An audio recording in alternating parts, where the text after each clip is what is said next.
nosotros como individuos ya no importaríamos. Esa sería la lógica de la colmena, ya que en una colmena lo que importa es el grupo como tal. El individuo carece de importancia y bueno, cuando el individuo decidiría actuar por sí mismo, por sí solo, simplemente sería apartado, rechazado.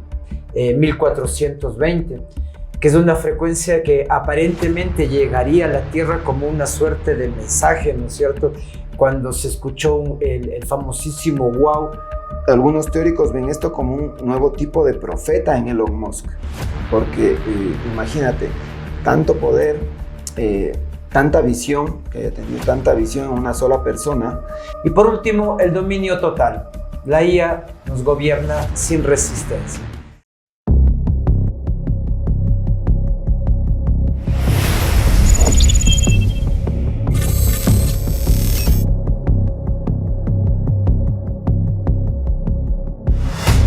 Bienvenidos, queridos amigos, a un nuevo programa más de Futura Podcast. Y el día de hoy vamos a entrelazar nuestras ideas con una idea futurista, Panchito. Obviamente es una idea en controversia y que está ganando espacio sobre todo en redes sociales. Y vamos a empezar con la introducción de El hombre y la colmena. Vivimos todos en sociedades que se presentan libres, pero en el fondo estamos comportándonos como una colmena de abejas. En las colmenas el individuo no tiene valor propio, ¿sí? Su vida solo importa mientras sirva a toda la comunidad. Si uno muere, otro miembro lo reemplaza. Todo está diseñado para mantener un equilibrio en conjunto, no la libertad del individuo, no la libertad del ser. Y si las estructuras humanas, Pancho, tanto económicas, políticas, digitales, estuvieran replicando este mismo sistema, este mismo patrón, y si detrás de la idea del progreso y la conectividad se estuviera gestando, Pancho, una nueva forma de control global, una mente colmena humana, a este proceso muchos lo llaman ya el proyecto Mente Colmena, y según ciertas teorías culminaría en el año 2032 en sincronía con los objetivos de la Agenda Mundial 2030. Un proyecto que buscaría conectar la mente humana con la inteligencia artificial. Amigos, Panchitos, bienvenidos a la mente colmena, el fin del individuo. Amigos, ¿cómo están? Bienvenidos una vez más aquí a nuestro canal. Santi, ¿cómo has pasado? Y sí, este tema podría sonar muy conspiranoico, por así decirlo, el título como tal, ¿no? La mente colmena.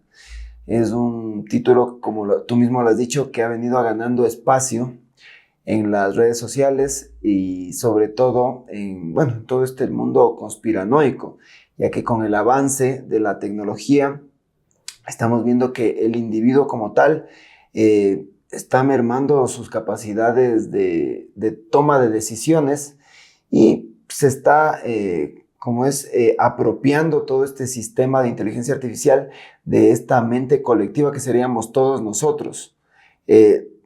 Nosotros como individuos ya no importaríamos. Esa sería la lógica de la colmena, ya que en una colmena lo que importa es el grupo como tal. El individuo carece de importancia y bueno, cuando el individuo decidiría actuar por sí mismo, por sí solo, simplemente sería apartado, rechazado. Esa es la lógica de la colmena, ¿no? Si observamos la sociedad, está pasando algo parecido. Tenemos esta ilusión de que nosotros pensamos por nosotros mismos, pero al todos estar conectados a las mismas redes sociales, a las mismas inteligencias artificiales, difícilmente podemos crear un pensamiento original. Correcto. O ser creativos, ¿verdad? El individuo que se atreve a mirar a otro lado siempre ha sido censurado en la historia, pero siempre se ha dado ese espacio de pronto a la diversidad de pensamiento. Hoy día, con esta vorágine de inteligencias artificiales y con estas tecnologías que cada vez avanzan más rápido, difícilmente el individuo tiene tiempo para reaccionar y para decir, bueno, yo voy a pensar diferente y voy a sacar de pronto una idea diferente, voy a ser crítico con esto. Ya no está pasando eso, Santi. Como te digo, tenemos esa ilusión de pensamiento individual, pero la colectividad se está llevando toda nuestra conciencia. Entonces, bueno, simbólicamente le han puesto también a este proyecto Mente Colmena, que como tú mismo lo dijiste, estaría alineado a la Agenda 2030. Se llama Proyecto Mente Colmena 2032, ya que, bueno, hemos visto una especie de simbolismo también en los medios de comunicación y en las redes sociales que hacen mención de este número, el 2032. Pero como todos sabemos, el proyecto 2030 ya se viene gestando prácticamente ya los últimos 10 años y ya lo tenemos integrado en nuestra conciencia.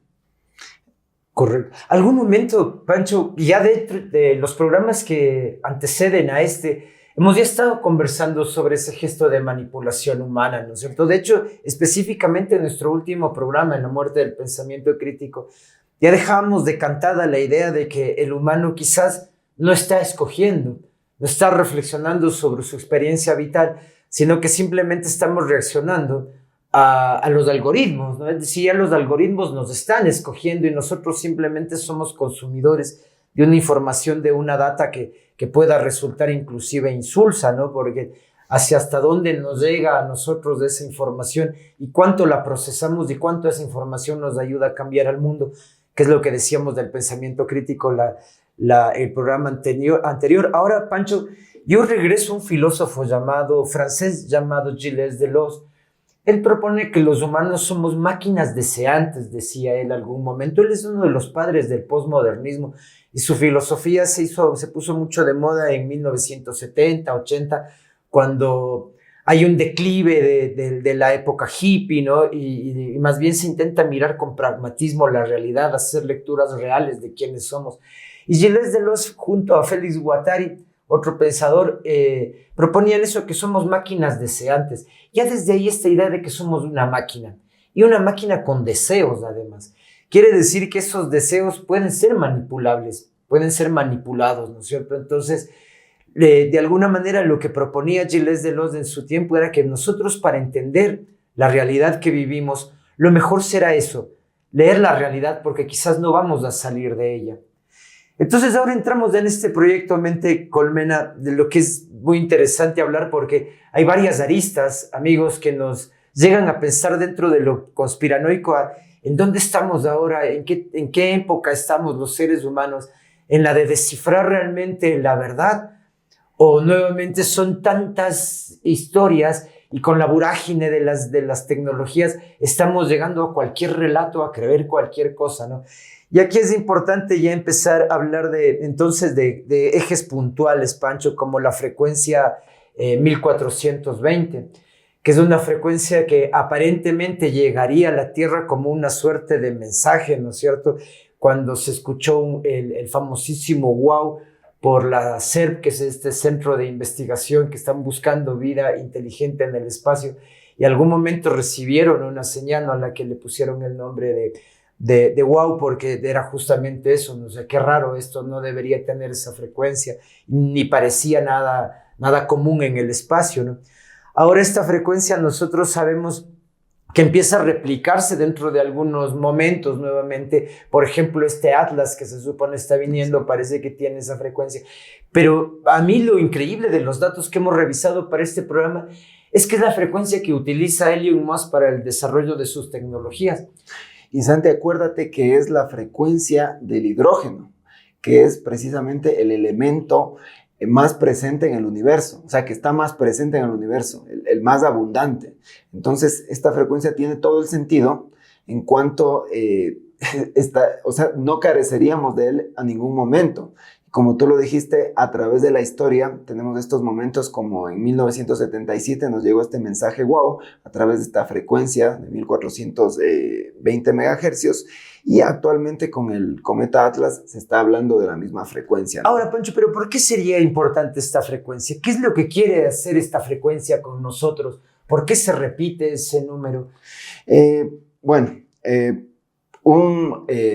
parte este programa también lo estamos haciendo porque, bueno, hemos visto que muchos canales, en especial estos de conspiración, están teniendo conversaciones con las inteligencias artificiales, ¿verdad?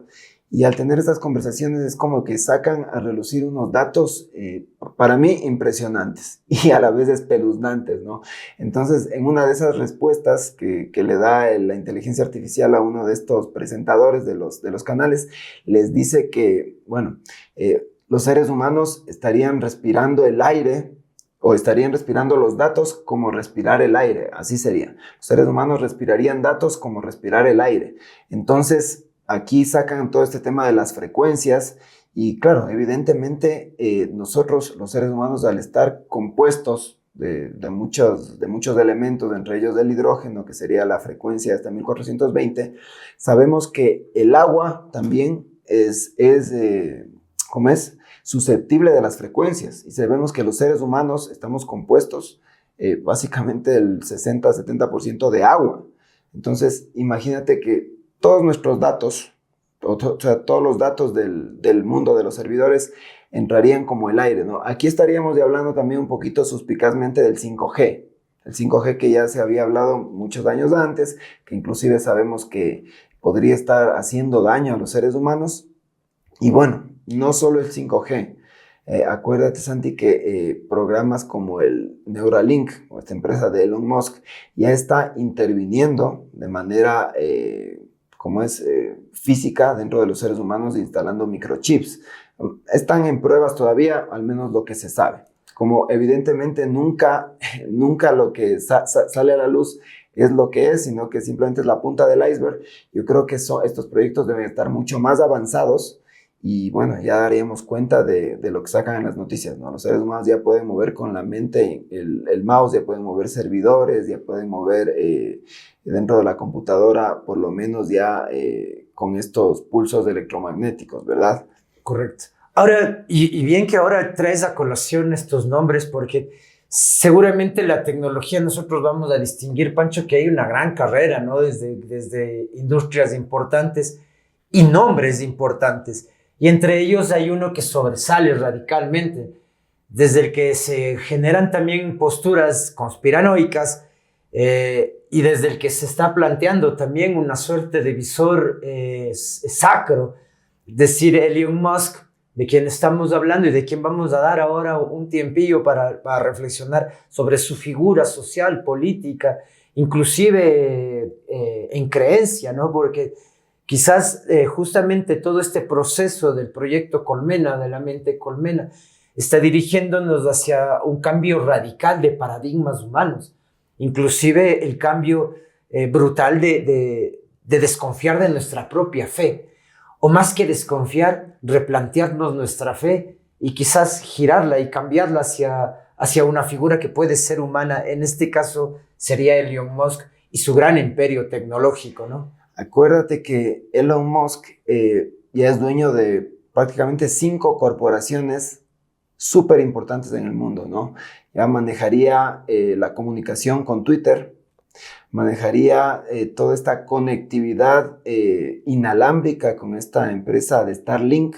Sabemos que ya tiene lanzados alrededor de 10,000 satélites y su objetivo sería lanzar más de 40,000, ¿no? Para que todo el globo, todo el planeta Tierra esté interconectado. Entonces, bueno, aquí también ya estamos hablando de todo este aire que serían los datos, que lo mencionábamos antes. La empresa Neuralink, ya serían 3 empresas súper importantes de las que te voy mencionando. Tesla maneja las energías renovables, las energías del futuro, que serían en este caso, ya que sabemos que las energías fósiles algún día terminarán, pero Tesla se encargaría, bueno, o se encargó de visionar ¿cómo se llama? Este desarrollo de energías renovables con los autos eléctricos por el momento y quién sabe con qué proyectos más. Y finalmente tenemos esta superinteligencia artificial que sería Grok. Grok se supone que es una de las inteligencias artificiales más potentes del mundo, que estaría compitiendo con ChatGPT, que estaría compitiendo con Gemini, por así decirlo, las 3 más importantes. Y bueno, por ahí tenemos DeepSeek y un abanico hoy por hoy que ni siquiera es incontable, ¿verdad? De inteligencias artificiales que están en pleno desarrollo. Y bueno, Todas estas empresas formarían, bueno, un triángulo perfecto, en este caso un pentágono perfecto de control sobre toda la población, ¿no? O sea, prácticamente estaría en todos los ámbitos de acción del ser humano. Algunos teóricos ven esto como un nuevo tipo de profeta en Elon Musk, porque imagínate, tanto poder, tanta visión, que haya tenido tanta visión en una sola persona y tanta influencia sobre el mundo, estaríamos hablando pues como de uno de los profetas actuales de nuestro tiempo. Y tú sabes, Santi, que lo que dice Elon Musk en las redes sociales es súper importante. Mueve la bolsa de valores de arriba para abajo, mueve influencias, mueve decisiones en empresas, en continentes, y me parece que es un personaje que tenemos que tener muy en cuenta en el mundo actual. Y Pancho, justamente poniendo ahora un poco más de detalles sobre Elon Musk y su tecnología Grok, aquí hay un hecho que últimamente ha llamado mucho la atención y ha dado voces en todas las redes sociales. Hay una supuesta conversación que se hace con la IA, esta IA Grok de Elon Musk, y el entrevistador, hemos conversado mucho con Pancho en relación, porque siempre antes de presentarles cualquier tipo de insumo, realizamos una pesquisa, una investigación previa, ¿no? Y un poco conversábamos del tema de producción en el que está inmerso justamente todos estos nuevos productos en los que se supone hay estas grandes entrevistas con las IAs, ¿no? Y quizás lo que nos deja a nosotros como consideración es que justamente un trabajo de producción tan grande merece quizás la verdad de un contenido. Es decir, sería muy fácil para nosotros denostar el contenido de estas supuestas entrevistas. Sin embargo, aún teniendo en cuenta nuevamente el proceso de producción que se ha llevado con este canal, entendemos que ahí podríamos al menos dar un gesto de quebrar una lanza por pensar y discutir qué es lo que ellos nos están contando, ¿no? Entonces, en esta supuesta entrevista a esta IA llamada Grok, vamos a leer 7 pasos en los que las nuevas tecnologías ejercerían un dominio sobre el ser humano. Bueno, Santi, perdón que te corte. Bueno, y se supone, ¿no?, que esta conversación que tuvieron y de estos 7 pasos que ahora los vas a mencionar, no solo los ha mencionado, no solo los ha dicho Grok, sino ha dicho tanto GPT y Gemini y otra inteligencia artificial por ahí de la llamada DeepSeek o algo así que, bueno, habían ellos mismos modelado para ver qué respuestas les daban, ¿no? Le habían quitado inclusive las restricciones para que pueda hablar más libremente esta inteligencia artificial. Y bueno, estos 7 pasos que nos cuenta Santi ahora es el resultado de esta conversación que en realidad a mí me puso los pelos de punta. Digo, wow, o sea, estas inteligencias artificiales hablan con tal franqueza que ya la élite prácticamente no intenta ocultar nada, ¿no? Correcto. O sea, todo está a la vista y claro, los seres humanos no podríamos hacer nada frente a esto. Pero Santi, no te corto más, sigue con los 7 pasos de estos que serían para el dominio total de la humanidad, ¿no? Y es tal cual, ¿no? O sea, es tan abierto ahora todo esto, es tan descarado, digámoslo así, que llama la atención. Ahora, de estos 7 pasos también lo importante será saber si ya empezaron y dónde estamos ubicados. Según que entonces la conciliación de las inteligencias artificiales y en específico de esta entrevista que se hace a la inteligencia Grok, el primer paso será la influencia. La IA nos va a sugerir. Después entramos a un tiempo de dependencia. El humano ya no va a poder vivir sin la IA. En un tercer momento llegamos a la sumisión. El ser humano acepta la autoridad de la IA. En un cuarto momento llega la obediencia. El ser humano ya no cuestiona lo que diga la IA. En un quinto momento estamos en la integración. El hombre y la máquina comienzan a fusionarse.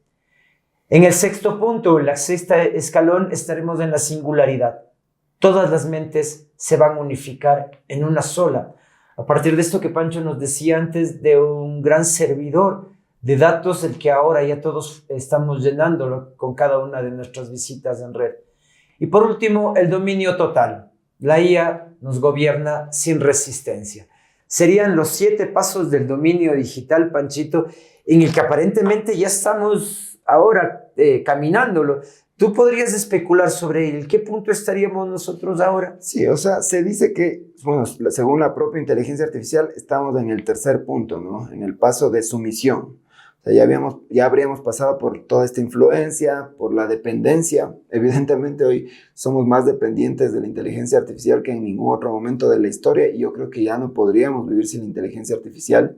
Se caerían todos los procesos productivos de muchas empresas y terminaríamos en una hambruna a nivel global. Entonces eso ya no se puede cuestionar. Y estamos ahorita en el tercer paso, en la sumisión, en la que el ser humano está aceptando la autoridad de la inteligencia artificial. Y yo creo que qué más ejemplo que este mismo programa en donde ya empezamos a divulgar lo que la propia inteligencia artificial nos dice, porque tiene mucho sentido, ¿no? Correcto. O sea, de pronto, lo que nosotros hacemos aquí es un poquito más de cuestionamiento, no tanto de sumisión, pero ya estaríamos dando oídos a esa inteligencia artificial, a lo que nos está diciendo, a lo que nos está planteando. Y sin lugar a dudas también nuestra vida profesional ya ha decantado en el uso de las IAs, es decir, tanto como la docencia como nuestro proceso creativo está marcado ya por el trabajo con las IAs, es decir, han llegado a usurpar mucho de nuestro tiempo y de nuestra actividad laboral, además que nos han facilitado mucho trabajo.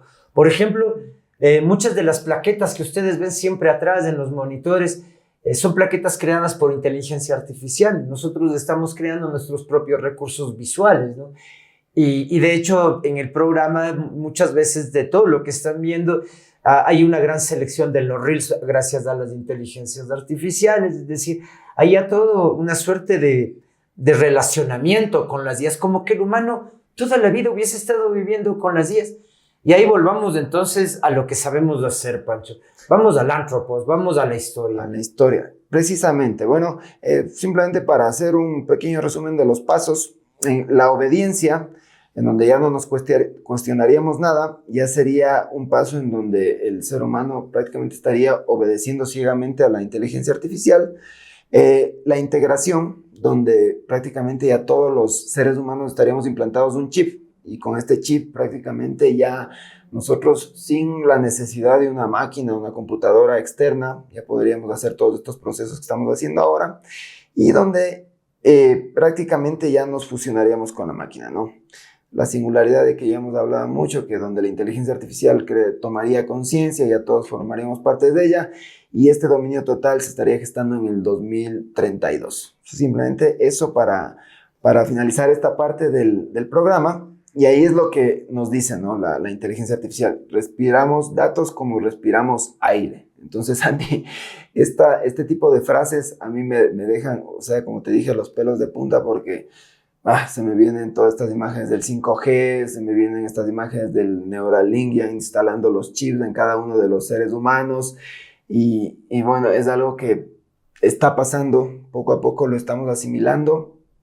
Nos cuestionamos, sí, pero sin poder hacer nada. O sea, algunas personas sí nos cuestionamos, pero ¿qué podemos hacer? No podemos instalar otro tipo de tecnología que no tenga que ver con inteligencia artificial porque no tenemos los recursos. De pronto, un sector por ahí de la población que sí se cuestiona las cosas. Estamos ya prácticamente, tendremos que aceptar esta dominación ya de las inteligencias artificiales y seguir adelante como mejor podemos, ¿no? Evidentemente no es cuestión tampoco de rendirnos ni nada de eso, sino seguir cuestionando, seguir viendo cómo evoluciona esto y estar muy atentos, Santi. Entonces, ahora, Pancho, mira, yo me quedo justo con lo que te preguntaba antes. ¿Habrá un Antropos sobre estos relacionamientos hombre-máquina? Mira que en algún momento un gran investigador español llamado Jiménez del Oso hizo una visita por los terrenos aquí andinos y él descubrió un templo de la luna en el norte del Perú, un templo de una cultura llamada los Chavín. Y dentro de este templo había un gran mural que le llamaron la revolución de las máquinas. Y era como una especie de maquinarias atacando a los seres humanos, lanzándole las flechas, las hachas, es decir, las máquinas reaccionando contra el ser humano. Tenemos de esas historias, ya contamos con el Mahabharata, recuerdas también en unos 2 programas anteriores. Es decir, tenemos un rezago de historias de nuestros ancestros que están dando cuenta de este relacionamiento humano con la tecnología. De hecho, hay estos sigilos de Salomón que son una especie de símbolos que permiten tener una relación con ciertas entidades, con energías invisibles.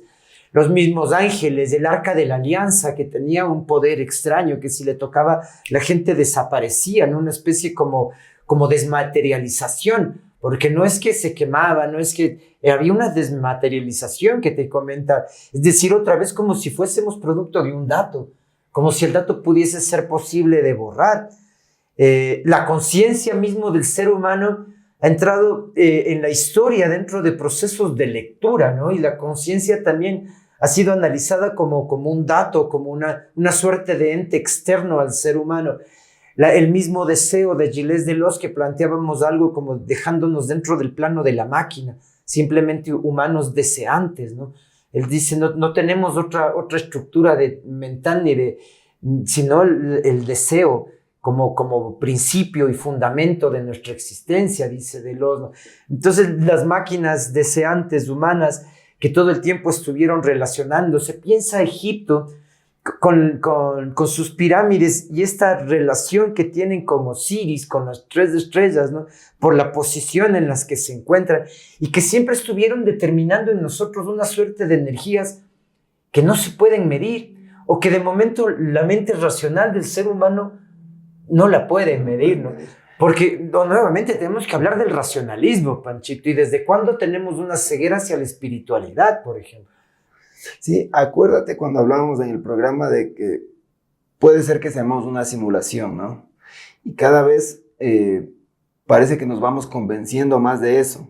¿Somos en realidad una simulación? O sea, es una pregunta que cada vez queda en el aire más tiempo, porque todos estos datos que nos estaría botando la inteligencia artificial, todos estos ántropos de los que damos cuenta, como dices, los sigilos de Salomón y la tecnología antigua, que podrían haber estado ya presentes en otras civilizaciones y que, bueno, por azares de la vida o porque estábamos ya programados de esa manera, desaparecieron, se fueron, nos abandonaron y nos dejaron con este tipo de pistas, ¿no? Como los sigilos de Salomón de los que hablabas. Estos se supone que los encontraron más o menos por la Edad Media, ¿sí? Pero al analizar, ¿no es cierto?, estos sigilos de Salomón, ¿cómo serían? Estas figuras, estas formas, esta especie de jeroglíficos. Las estelas.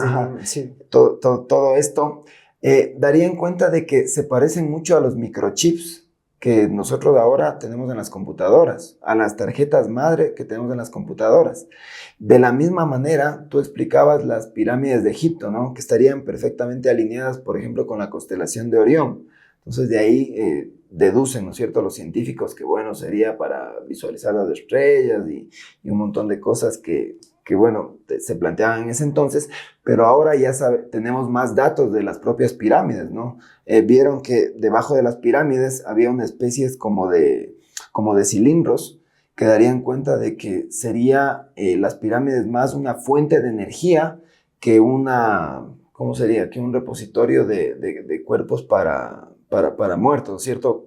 O sea, se supone que los antiguos, ¿cómo se llama?, egipcios, daban cuenta de estas tumbas y crearon estos para que descansen sus cuerpos. Más ahora ya no. Ahora ya dicen no. O sea, parece que las pirámides de Egipto más son fuentes de energía que otra cosa. Entonces, al ver también la disposición de las pirámides de Egipto y al hacer la comparación con otro tipo de pirámides como las maya, como pirámides que han encontrado también por Indonesia, por allá, las pirámides de Egipto serían más una especie de fuente de energía que un cementerio para los antiguos faraones, ¿no? Como se creía antes, y bueno, se sigue creyendo porque es muy difícil desbaratar el oficialismo, lo que ya dice la ciencia, para de pronto tomar otra posición que puede desbaratar años de estudios. Correcto. Entonces, de hecho, la única pista para que pensemos que la Gran Pirámide de Keops era la tumba de Keops, es que se encontró, se supone, cuando encontraron la cámara del rey, que le llamaron así, se supone encontraron una estela de una escritura egipcia, no dando cuenta de eso, pero que nunca fue probado. Es decir, y aquí hay justamente lo que tú comentas, Pancho, más bien una correlación con varias pirámides en el mundo. Las de Chichén Itzá es increíble, las tomas desde arriba, como justamente están dando cuenta de un circuito, como si estuviésemos viendo un chip creado a partir de estructuras físicas igual Sacsayhuamán en Perú, o en Bolivia también tenemos Pumapunku, que esa es muy extraña por la configuración de sus piedras y cómo están todas relacionadas. Visto desde el aire también está me parece que es Taj Mahal, que parece que fuera una especie de procesador dentro de una tarjeta madre. Entonces es como que todas estas figuras que podemos encontrar en los microchips, en las computadoras, dan cuenta también de la naturaleza. O sea, se podrían estar replicando en la naturaleza ya a nivel un poco más macro, ¿no? Con estas imágenes que podemos tener de drones, de satélites. Y bueno, aquí también quería entrar un poquito en algunos escritos que tenían los antiguos sumerios, que bueno, sabemos que los sumerios son los primeros en poder tener una comunicación escrita desde tiempos de la antigüedad. Y bueno, estos antiguos sumerios hablaban de los Anunnaki, ¿no? Bueno, vamos a entrar un poco en la conspiración que podemos ver en las redes sociales, en los medios de comunicación, pero me parece importante estos datos, ya que si los sumerios hablaban de los Anunnakis, que son, en teoría son seres que vinieron del cielo en busca de oro, y Santi, sabemos de esta fascinación del hombre por el oro durante toda la existencia y todo lo escrito que tenemos en el mundo, se dice que modificaron al ser humano para que pueda hacer este trabajo aquí, ¿no? Y aquí también damos cuenta de estos saltos tecnológicos que podríamos haber tenido en periodos indistintos de la historia, que mucha gente no se explica, que los científicos no se explican cómo tuvimos estos saltos tecnológicos tan grandes, porque de no haber sido así, de pronto estuviéramos, qué sé yo, viviendo una época como en la Edad Media o inclusive antes, ¿no? Por toda esta evolución natural que podríamos haber tenido, pero con estos saltos tecnológicos que pudieron haber traído los Anunnaki, que pudieron haber hecho esta supuesta hibridación de los seres humanos. Amigos, nada de esto es confirmado por la ciencia, simplemente estamos aquí conversando de datos que pueden ser ciertos, como puede que no, ya que sabemos que las élites nunca nos van a dar la verdad así en la boca, sino que nosotros tenemos que de pronto también hacer este trabajo investigativo.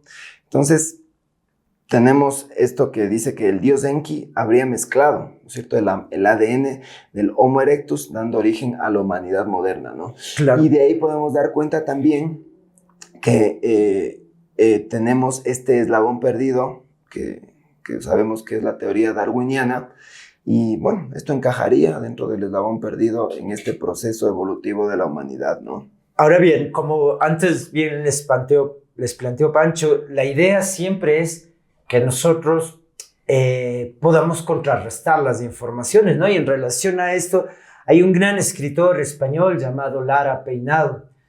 Él es un gran investigador de las culturas antiguas mesoasiáticas y sobre todo es un experto de la cultura sumeria.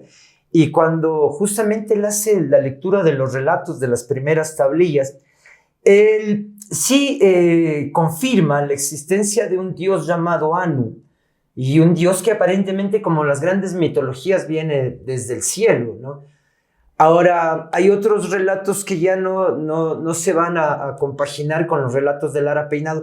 Los que ahora Panchito nos comentaba son parte inclusive de una gran literatura que surgió en los años 70.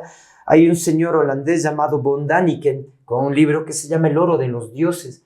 Y él empieza a plantear ya justamente la estructura de grandes civilizaciones antiguas que lo que hacían era la búsqueda de un rastro del oro, inclusive la alquimia, ¿no? Intentando transformar la plata en oro, porque el oro se convertía en este gran regente del ser humano, y un ser humano que respondía a intereses de quién.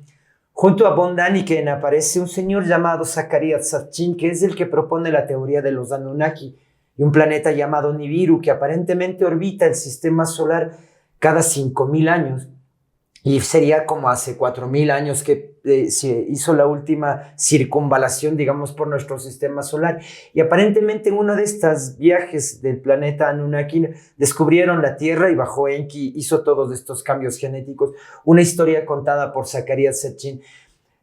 No podemos todavía de momento decir cuáles de las teorías es la original y la más firme, ¿no?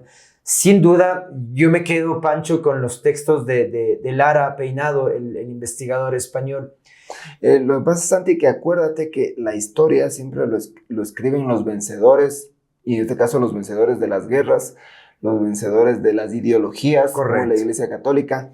Entonces, como vemos, siempre los vencedores han tratado de desaparecer todo rastro de sus adversarios. Claro, no, pero aquí queda claro algo, Pancho. Más allá de esa especulación de Zecharia Sitchin, de lo que nos dice el señor Lara Peinado, lo que sí queda claro es que hay muchas historias que se empiezan a recoger en libros antiguos que están dando cuenta justamente de esto, de seres que vienen desde los cielos y que de alguna manera transformaron la existencia del ser humano dentro de la tierra. Lo vemos en mitos como Dioses y Hombre del Huarochirí, que ya lo conversamos de algún momento aquí. Lo vemos en el texto Mahabharata, cuando también se ven ahí unas historias extrañas entre dioses que vienen de los cielos, dioses en formas de monos, sí, a dioses metamorfosados. Metamorfosados. Sí, y lo vemos también en la cultura maya, Santi. Acuérdate de todo este reloj maya que también nos daban esta explicación, ¿no? De que el reloj maya daba cierta explicación de ciertos ciclos solares de la humanidad, inclusive el ciclo que daría la Vía Láctea. Entonces, bueno, todas estas culturas nos traerían a colación historias fascinantes, ¿no? Por ejemplo, el libro de Enoch, el Mahabharata e incluso pasajes de la Biblia nos cuentan acerca de carruajes donde vienen, o carruajes voladores, donde vienen hombres, una especie de humanoides reptilianos, no tanto en la Biblia, más en el de Enoch y en el Mahabharata. Y bueno, aquí podemos ver también esta historia que nos traen los gnósticos, esto de los arcontes, ¿no? Bueno, para hacer un poquito la diferencia entre los arcontes y los anunnakis, los arcontes serían la manifestación emocional interdimensional que estaría aquí en el mundo presente, y los Anunnaki ya sería en especial, que será parte de los reptilianos y todo esto que nos cuentan, ¿no? O sea, los unos serían espirituales y los otros serían físicos, ¿ya? Acá, Pancho, también poner un ratillo, así un paréntesis.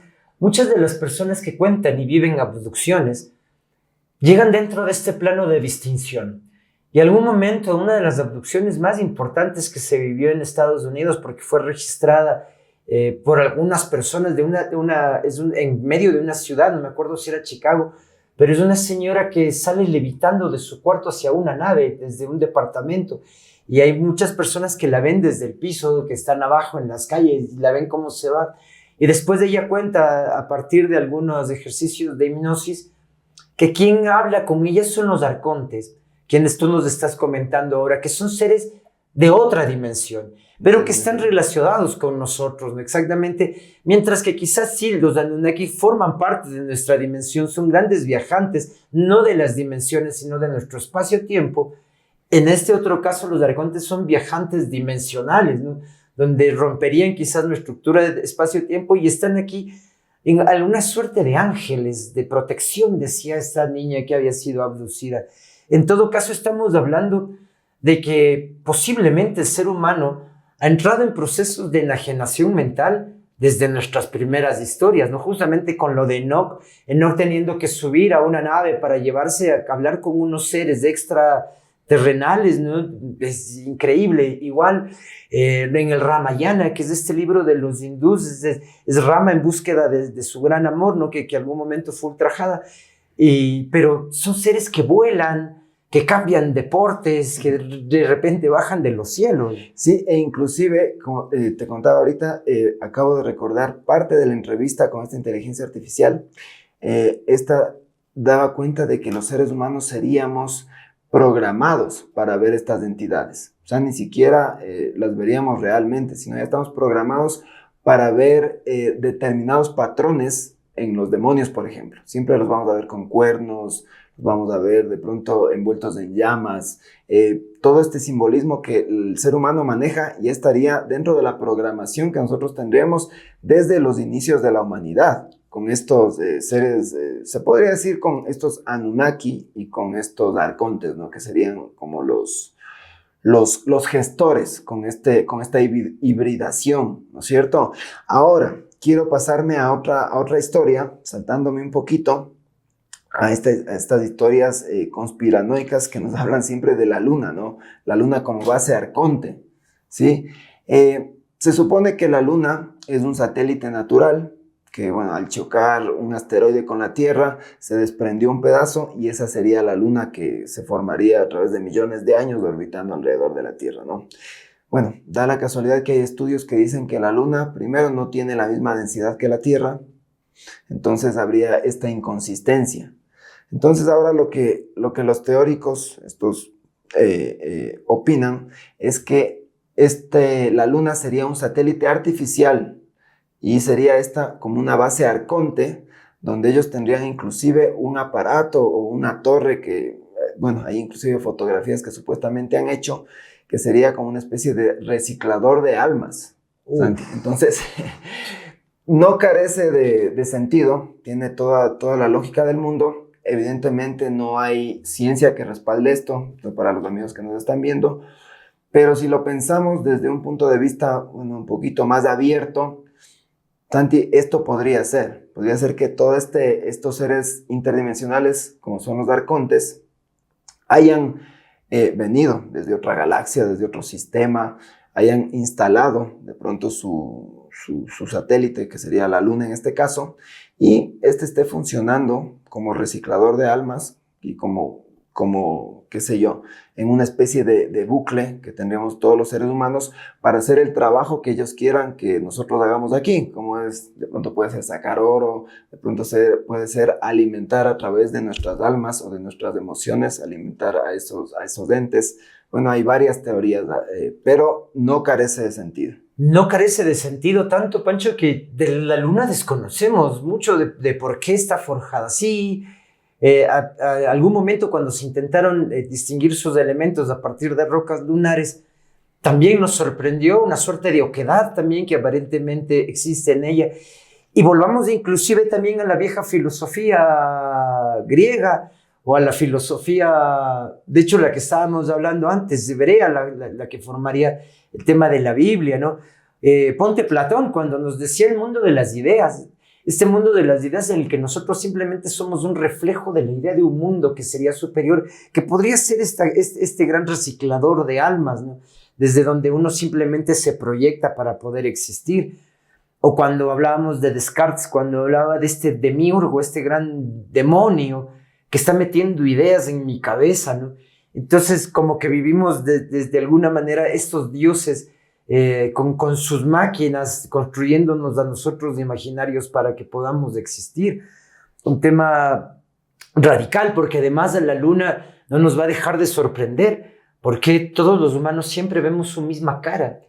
Y acuérdate la gran influencia que tiene la luna sobre los seres humanos. Claro. Se supone que, bueno, cuando hay estas fases lunares, ¿verdad? Y llegamos a la luna llena, influye primero sobre las mareas, sobre todo lo que tiene que ver con el agua aquí en el planeta Tierra, inclusive en las mujeres, Santi. Por supuesto. Yo sé que de pronto puede sonar una especie de mito, pero yo he visto que muchas mujeres se sincronizan los periodos menstruales de acuerdo a las fases lunares. Y de hecho, o sea, el ser humano, hemos puesto una categoría a un influjo, el lunático. El tipo que a partir de los influjos de la luna cambias radicalmente también tus posturas, no tus acciones. Es decir, la luna puede, y muy posiblemente porque lo está haciendo y lo hemos demostrado, que ejerce ciertas voluntades sobre nuestra conciencia y nuestros accionarios, ¿no? Tenemos el mito del hombre lobo, que cuando hace luna llena y de pronto el ser humano, que de pronto no puede ser no tan humano, se transforma en una especie de hombre lobo, ¿no? Correcto. Los vampiros igual, ¿no? Como que tienen una relación hacia la luna. Bueno, Pancho, vamos cerrando el programa del día de hoy, que se nos ha hecho un poco extenso, pero maravilloso, porque conversar de estos temas es seguro que a todos nosotros nos tiene ahí en vilo y obviamente nosotros sabemos que ustedes tienen que decirnos muchas cosas, pero vamos a cerrar esto del individuo frente a la colmena, ¿no? Es decir, quizás el control no necesariamente nosotros tenemos que mirarlo como una suerte de viejo esclavismo, donde tengamos que mirar a la persona esclavizada, ¿no? Con cadenas, con grilletes en sus pies, en su cuello, sino entender que el control empieza con la inclusión y la exclusión, Pancho, porque el futuro como que no se va componiendo, sino que lo vamos diseñando y lo seguimos a este diseño que nos lo están proponiendo sin ningún tipo de cuestión. No estamos haciendo cuestionamientos, es decir, casi como que no somos seres humanos. Y estamos como determinando que todas las cosas que nos ocurren son por un azar o por un Dios cualquiera. Y no estamos haciendo reflexión sobre lo que vivimos, Pancho. Y en la medida en que no hay reflexión, no hay existencia. Si nosotros no pensamos dentro de nuestros patrones de experiencia individual, entonces estamos simplemente repitiendo los patrones de alguna gran matriz. Exactamente, y de ahí viene también esta falsa espiritualidad, ¿no?, que hemos adquirido en los últimos tiempos. El hombre siempre, a través de los tiempos, ha buscado lo divino, ¿no? O sea, siempre ha creído en un ser superior.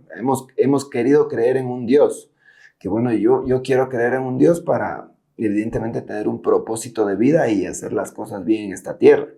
De pronto ese Dios no es como lo plantean. De pronto ese Dios puede ser un ente arconte por ahí. De pronto ese Dios puede ser una máquina disfrazada de ente. Podemos ser nosotros seres que estamos aquí programados y ese Dios puede ser ese programador, ese arquitecto que esté ahí tecleando en su computador, programando todo lo que nos pasa aquí. No sé, Santi, y no hay certeza sobre eso, pero yo también soy partidario de lo que tú dices, ¿no? Desde la criticidad, desde la filosofía, tratar de buscar ese sentido de nuestra existencia, ¿verdad? O sea, no todo está escrito, sino nosotros podemos influir sobre nuestro futuro. Nosotros tenemos que tener esta mentalidad positiva para saber que el futuro siempre va a ser mejor, ¿sí? Ya sea con esta mente colmena o no, siempre ver el lado positivo de las cosas, ¿no? Yo siempre quiero ver que la tecnología va a ser mejor para ayudar a los seres humanos, a pesar, bueno, de que vemos que la tecnología muchas veces está fastidiando ciertos sectores laborales y por el otro lado también está solo como es premiando a las élites, y cada vez esta brecha entre ricos y pobres se va acrecentando, ¿no? A pesar de todo esto, a pesar de las guerras que ha habido en el pasado, de las guerras que está habiendo hoy en día, yo creo que el ser humano como tal tiene que ver a la tecnología como una herramienta, como un aliado, y tratar de sacar el mejor provecho de ella, ¿no? Así es, Pancho. Y amigos, por último, si Dios está sentado jugando con su teclado y con nosotros, la respuesta no es conectarnos. La respuesta es despertarnos. Así hasta un próximo programa. Me despido de ustedes, amigos, esperando sus mensajes, sus comentarios, nuevamente su like y sus visualizaciones. Suscríbanse al canal. Pancho, un gusto y nos volvemos a ver en el siguiente episodio. Amigos, hasta la próxima. No olviden de dejarnos sus comentarios, de dejar los temas también que quieren que abordemos en próximos programas, y me despido hasta la próxima ocasión.